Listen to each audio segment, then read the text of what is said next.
بسم الله الرحمن الرحیم. السلام علیکم. زه ناصر جمال پښتو ټي وي کې تاسو سره کلی یم. ناظرین، همیشه د پر مونږ دا یو خبره کتلې دا چې کله یو سیاستدان د پارټي نه انحراف کوي، پارټي پریږي دي، نو داغه زوال شروع شي او هغه زوال چې دی هغه بیا مونږ ته ډیر وخت پورې ګورو. ما یو نوم واورېدو چې یاره یو پارټي پرې خوصله، هغه نوم چې دی یو ډیر مشهور نوم دی په عوامي نشه پارټي سره داغي تعلق دی، الحاج ملک طارق اعوان صاحب. ما چې څټیم د دې د نوم واورېدو مل د یو خو د عوامي نشه پارټي ډیر غټ نقصان شو. دویمه خبره څټیم داغي رمیز راجا غ بیان راغو، نو مال دا ډیر غټ امتحان به کدي د امتحان کې دی کامیاب شو، نو د دې خپل ریپوټیشن پی آر چې دی هغه به داسې وی چې دا به سسټین کی، دا به برقرار پاتې شي. زه خپل کوریج لراغم، حالانکه په ورځ زما دوه کوریج نورو، خو هغه دواړه ما کینسل کو. زه طارق اعوان صاحب هغه کوریج لراغم. تاسو یقین وکړئ چې زما کیمرامین مونږ به چې کله یو سر او بل سر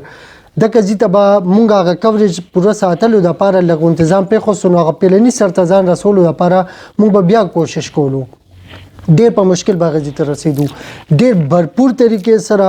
او طارق اعوان صاحب د خلکو دا سوچ زایل کو، هغه ختم کو چې د پارټي نه بغیر طارق اعوان صاحب خپل یو پوزیشن شته. دین علاوه طارق اعوان صاحب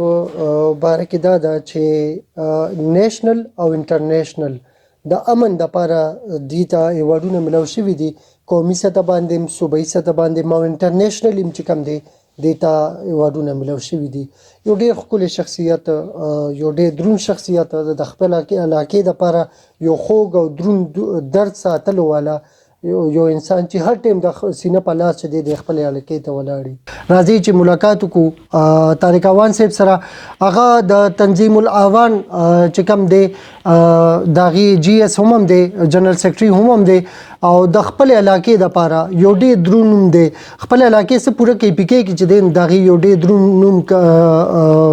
شمارل کېږي. راځي چې هغه سره ملاقات وکړو او مکمل معلومات ورکړو. السلام علیکم جی. وعلیکم السلام. ډیره مهرباني ناصر جمال صاحب چې تاسو رااله تاسو تکلیف وکړو. ډیره مهرباني جی، ډیره شکریا. طارق اعوان صاحب پهله خو لغونته دا تنظیم الاعوان لګددي په باره کې راته وایي چې یاره د دې تنظیم اغراض او مقاصد څه دي او د دې تاسو ضرورت څه وګڼلو؟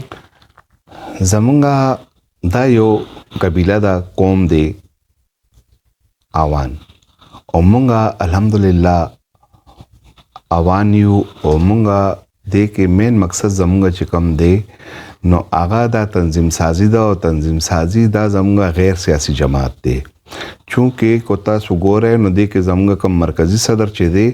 نو هغه مسلم لیگ نون سره تعلق ساتي، هغه خوشاب نعیمینی رازی ملک شاکر بشیر اعوان صاحب. نو هغه سره زمونږ مطلب صدا سي سیاسی صداغه نشته، او زمونږ ته مرکزی صدر دی. زه په خپل یو سیاسي پارټي کې یم، ان پی کې یم. هغه ټیم ما سره صوبایي کم صدر چې دی هغه د جماعت اسلامي نه ایم ان ای پاتې دی، صابر اعوان صاحب، صابر حسین اعوان صاحب. نو دا غیر سیاسي جماعت دی، دا یو قبیله ده. نو مونږه مین کار چې دی نو مونږه مین ډیوټي چې کومه کوو یا کوم الکان نالو یا کوم خپل تنظیم نالو نو د انسانیت د خدمت دی، چې د انسانیت خدمت وکړو منفي قادیانی. او مونږ الحمدلله خپل سونه وس کیږي هغه کوله کیایو جی. ٹھیک جی.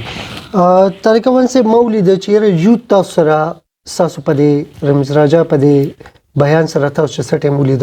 اسیم تاسو جلسو کې چې زه یوت ډیر زیات ګورم، د دې وجه سره د دې وجه دا ده چې نن الحمدلله یوت ډیر زیات خيار دي. یو د دروغجن کس نه مني، او دروغجن کس چې دی نو هغه ډیر زر معلوم شي.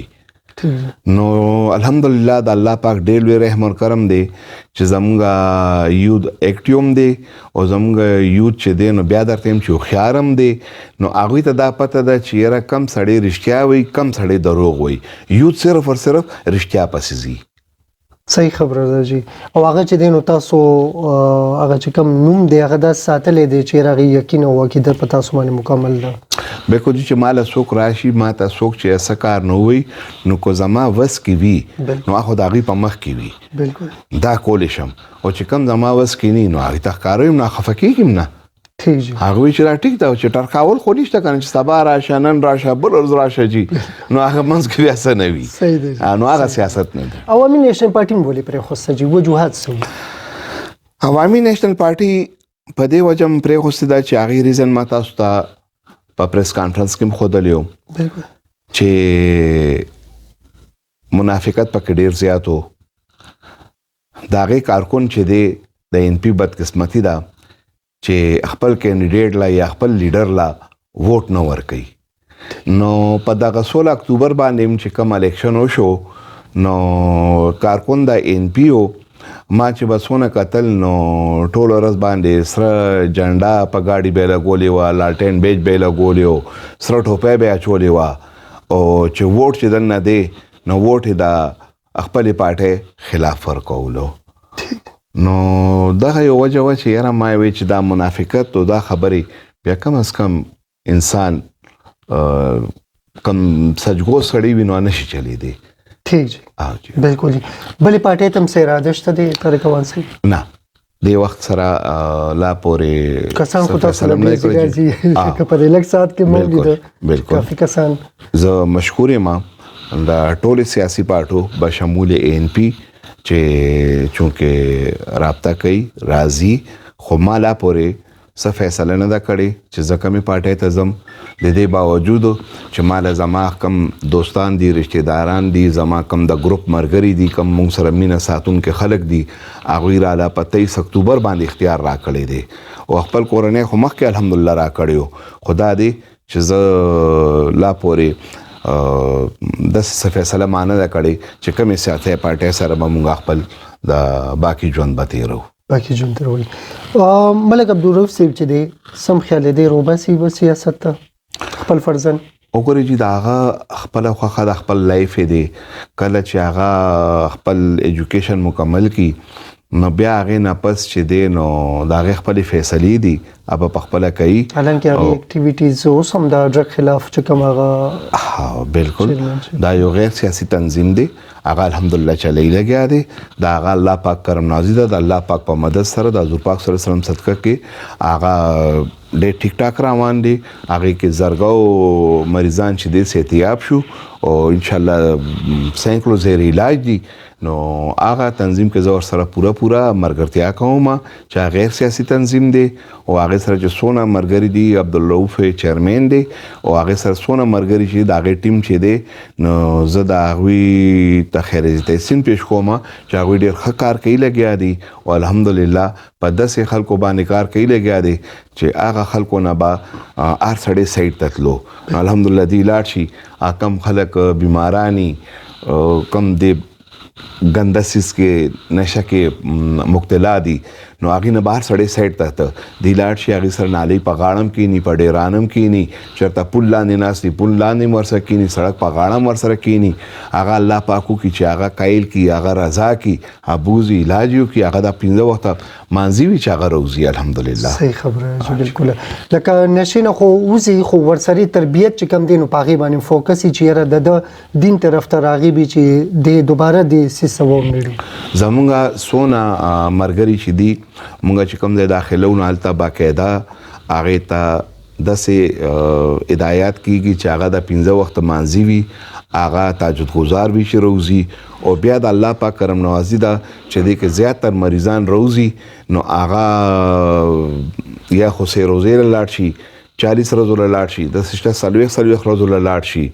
او بیا داسې هم شته چې بدقسمتۍ نه چې کله راغلي دي داسې مریضان هم شته راته اطلاع میلاو شوې ده چې هغې بیا هماغه ماحول کې ناست دي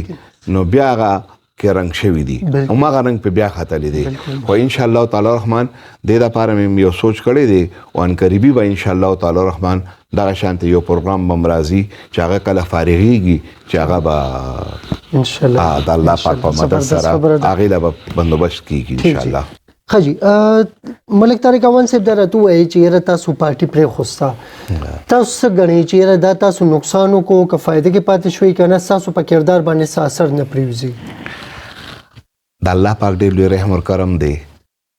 فایده نقصان ټول رب کریم سره دي، د اختیارات ټول الله سره دي. ما الحمدلله که زه یو ان پی کې وم، د سیاسي پارټۍ کې وم، نو هم زه په اخلاص باندې چلیدم. شکر الحمدلله هغه د ان پی لیډرشپ هم مني او د ان پی سټریټ کارکون هم دا مني چې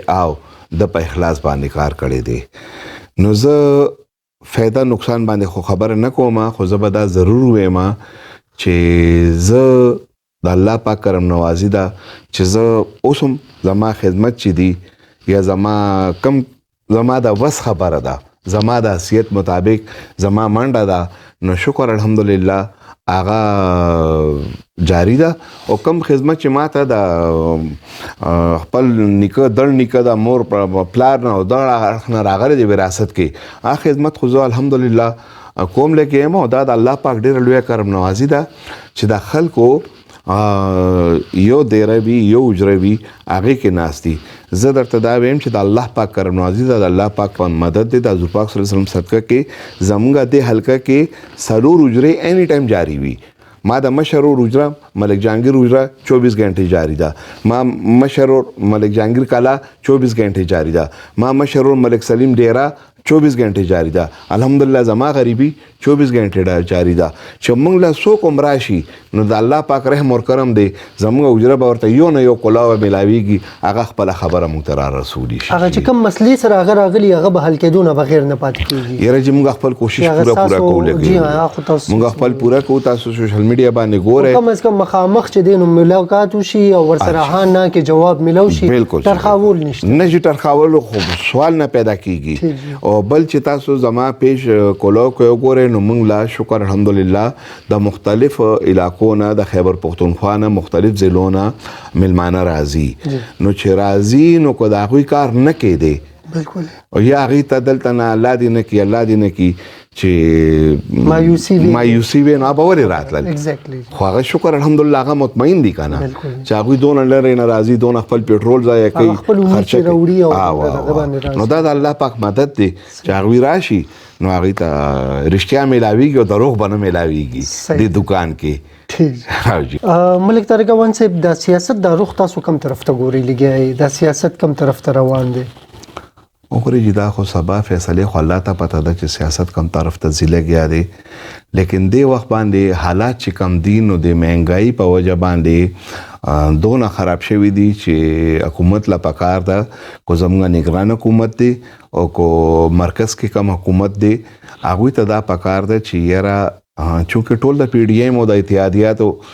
جماعتونو حکومت دی، نو هغوی له پکار ده چې دې په دې ګرانۍ باندې فوکس ورکړي او د عوامو ته دا ریلیف ورکړي. چونکه ماه رمضان هم په سر باندې راغی او ګراني ډېره شوې ده. نو سیاست خو په خپل ځای باندې به کېږي. به د الیکشن زما خو دغه رای ده چې دا پرېږدئ، معیشت ته توجه ورکړئ او د غریب عوامو ته توجه ورکړئ چې د غریب عوام ته ریلیف میلو شي. چینی دال غوړي ورته په ارزان بیه میلو شي، اوړه ورته میلو شي. دې باندې سوچ وکړئ. سیاست خو به چې هر څوک راځي کو الیکشن وکړي نو یا به پی ټی آی راشي یا به پی ډی ایم یا به اتحادي راشي، نو بس همدا ناس ښه دي که نه چې الیکشن باندې کروڑو اربو خربو روپۍ پې لګئ، همدغه پیسې چې دي په دې غریب عوام باندې ولګوئ که نه. کو الیکشن کې څه بله چهره خو به نه راځي که نه، کو بل څوک به راځي. صحیح خبره ده. همدغه چهرې دي همدا به راځي. نو بس دا ناس دي، بس دا ناس دي، نو ناس دي که نه هم دې وکړي، خو په معیشت باندې د کار وکړي او په اخلاص او په ایماندارۍ باندې د کار وکړي، د الله رضا دپاره د کار وکړي. دا د زړه کې د الله رضا راولي چې یاره ماله د اختیار الله راکړی دی، نو چې زه سبا به الله پاک له جواب ورکوم. نو پکار دا دی چې یاره زه هغه شانتې کار وکړم چې الله پې راضي وي او د الله نبی پې راضي وي، محمد صلی الله علیه وسلم. بالکل جی بالکل. ملک طارق افغان صاحب، ستاسو په حلقه کې کوم داسې کارونه چې هغه ډېر ضروري وو د حکومت ونه کړ؟ وګورئ چې خبره دا ده چې زمونږ مسایلو نه ډک پېښور دی. جی بالکل. او پېښور کې مطلب دا دی چې ټول نه لوی کار چې ګورئ چې لږ غونتې باران وشي نو زمونږ ټریفک جام وي بالکل نکاسي بندوبست نشته زمونږ دلته د سر کیپټل سټي ده جی تاسو وګورئ چې کله دغه باران وشي رحمان بابا چوک چې دی هغه بند وي دلته اسمبلی هال هلته دی های کورټ هلته دی کور کمانډر هاوس پاغه روډ دی چې سونه پاکستان هلته دی صدر روډ په راځي ټول ټیک ده جی نو کینټ ایریا ده بالکل خو د هغې باوجود چې دی نو د هغې نن پورې د 75-76 سالو کې د هغې بندوبست ونه شو د هغې ځای یو نکاسۍ بندوبست ټیک نه کړو مونږه څونه حکومتونه لاړل نو دغه شانتې ډېرې خبرې دي او بیا ورسره په دغه باندې بېروزګارۍ باندې توجه ورکول پکار دي چې بېروزګاري ډېره زیاته ده زموږ یوت بېروزګاره دی نو د روزګار مواقع پیدا کول پکار دي نو داسې مسایل پکې ډېر دي دې نه علاوه زما خبره دا ده چې دا کم سوشل میډیا زموږ د ینګ کول چې دی دوی غلط استعمال کوي دا د مهرباني وکړي چې د دې استعمال دی هغوی خپل لږ معتاد طریقه باندې وکړي چې کوم د هغې ضرورت دی ولې چې نن سبا ایجوکیشن داسې دی بزنس داسې دی چې هغه دې سره اوس وتړلی شو نو دوی د دا مهرباني وکړي چې کوم دا فضول ټایم په دې باندې ضایع کوي نو دا د پکار دی چې چېرته مشر سره کینی چېرته خپل کتاب دی ووایي چېرته مور پلار سره دی کینی او مور پلار نه علاوه دا ټایم چې دی دلته لګوي نو کو نور څوک ورته نه میلاویږي نو جومات کې د خپل پیش امام سره کینی او پیش امام سره د هغه ټایم خپل ځان مشغوله کی ٹھیک جی مطلب دا چې یاره فضول هغه ټایم ضایع کوي نو د هغې نه بهتر دی هغې نه بهتر دا ده چې یاره خپل مور پلار سره ناسته خپل تره ماما سره مشر کس سره ناسته او کونی خپل جومات کې د پیش امام سره کینی فایده به وي نقصان به نه وي صحیح خبره طبعا اخره کې څه پیغام ورکول غواړي عوامو ته زه به دا وایم چې جی اتفاق پکار دی اتحاد پکار دی دې وخت کې مونږ ته ضرورت دا دی چې مونږه اتفاق وکړو خو دا مهرباني دی وکړي چې نن سبا بدلیازي ډېره شوې ده نو د مشر کشر لحاظ وکړي او دا مهرباني وکړي چې کوم حدیث شریف دی د حضور پاک صلی الله علیه وسلم چې حضور پاک صلی الله علیه وسلم فرمایلی دي چې یاره کشرانو سره مینه کوئ او کشران ته چې مشرانو عزت کوئ نو دغه حدیث باندې دی عمل کوي دا به مهرباني وي ٹھیک ډېره مننه ستاسو ملک طارق افغان صاحب چې تاسو زموږ پروګرام له ټایم ورکوي ستاسو ناصر جمال صاحب ستا د کیمرامین عدنان بچي زه مشکور یم چې تاسو راغلي او تاسو د دونه مصروفیات کې زموږ سره دونه لانګ انټرویو تاسو وکړه تھینک یو سو مچ ډېره مهرباني ناظرین د زړه خوشحالي ډېر زیاته دوباله کیږي چې کله یو سیاستدان سره د خپل حلقې مسایل د هغې درد او تکلیف موجود وي تاسو یقین وکئ لکه کله یو سیاستدان د خپل دغه نه راکوشي د خپل سټیټس نه او هغه د غریب سړي هغه احساس خبر وکړي نو زړه دې زیات خوشالېږي او موږ ته امیدم موږ ته تکلیف هم د دې خبرې دی موږ ته امید هم د دې خبرې دی چې موږ ته داسې کسان چې کم سره د غریب سړي احساس کم سره د چې کم عام طبقه ده کم مزدور طبقه ده د هغې موږ سره احساسي نو انشاءالله د پاکستان کې به ضرور تبدیلي راځي اجازه غواړو ډېره مننه السلام علیکم